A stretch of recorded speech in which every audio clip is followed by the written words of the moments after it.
Welcome to another hopefully exciting episode of Infographic Instant with Brian Michael. In this episode we're going to look at how to predict the extent of corruption in customs, and specifically we're going to look at the relationship between corruption in customs and corruption in the tax authorities. Now, listeners might be familiar with the fact that both customs and tax represent two branches of the broader revenue authority that's responsible for collecting money from citizens and businesses in order to use it on government programs. So, before we talk about the infographic, we should highlight that this infographic comes from a broader paper looking at the relationship between customs anti-corruption programs, trade facilitation programs, and general administrative capacity.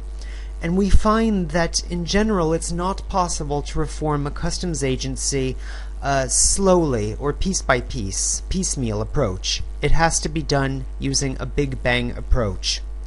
Now, turning our attention to the infographic itself, we see a positive correlation between the frequency of customs bribery and the frequency of tax authority bribery. And this is according to surveys done by households and businesses that claim to have experience paying bribes.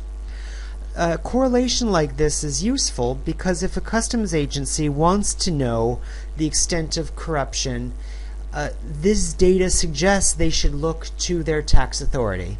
Tax authorities with high incidence of bribery tend to signal within that same country that customs agencies also have a problem with bribery.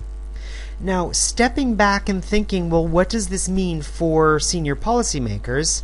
Well, obviously this suggests that bribery is not some kind of cultural thing. It's not something that an agency gets or doesn't get, like the flu. Instead, bribery is a reflection of broader institutions. Administrative law springs to mind very quickly.